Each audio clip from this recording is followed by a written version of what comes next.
¿Está financiada esta reforma? No está financiada. Desde ya, el costo en régimen del préstamo obligatorio es de 1,7 puntos del PIB, una enormidad.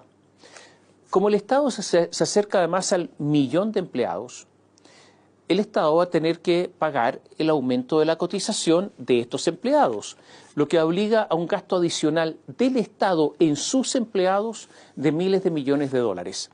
Hay que recordar que desde que comenzó este gobierno en marzo de 2022, los funcionarios públicos han aumentado en 100.000. Es tan cuantioso el préstamo que obligatoriamente deberán hacer los trabajadores al Estado, que se tomó la decisión, escuche bien, que no esté reflejado en las cuentas del gobierno central. No se va a registrar ahí. Estará oculto, así como la deuda de las empresas públicas. Según el informe entregado por Mario Marcel, en el año 2050, 25 años más, la deuda con los trabajadores será de un enorme 10% del Producto Interno Bruto. Esto es una cifra formidable. Y esto es lo que dice Marcel que se puede financiar.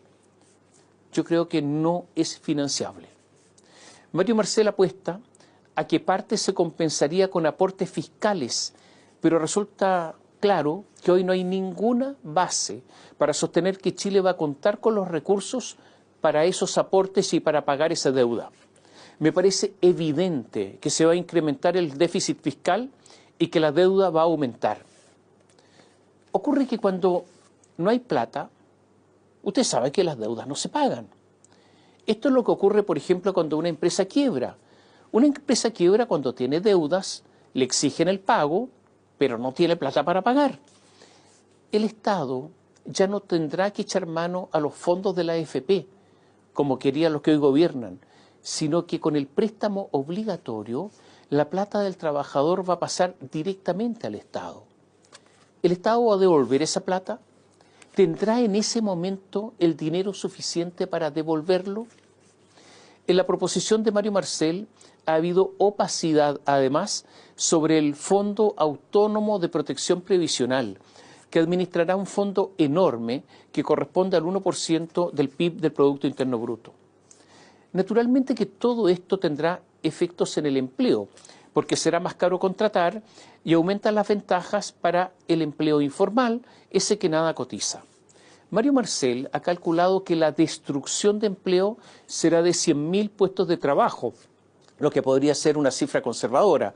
Hay otros cálculos que indican que podría ser entre 185.000 y 500.000 puestos de trabajo.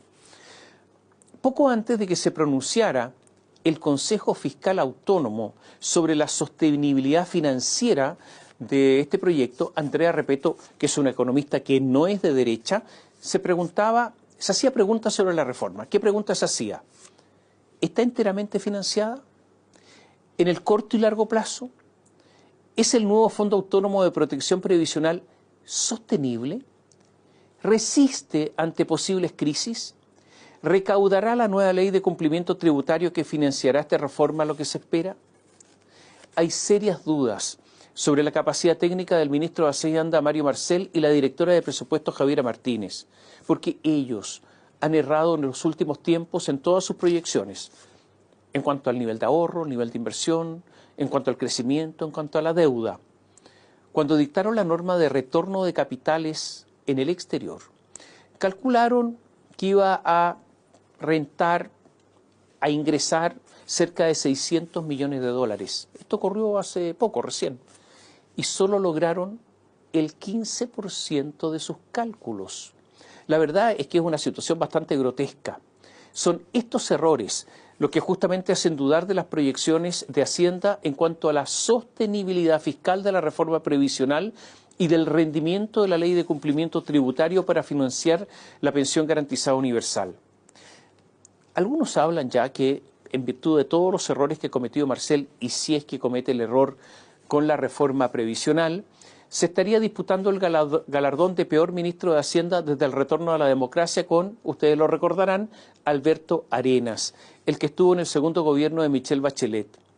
Un error en las proyecciones financieras de la reforma de pensiones puede tener consecuencias desastrosas.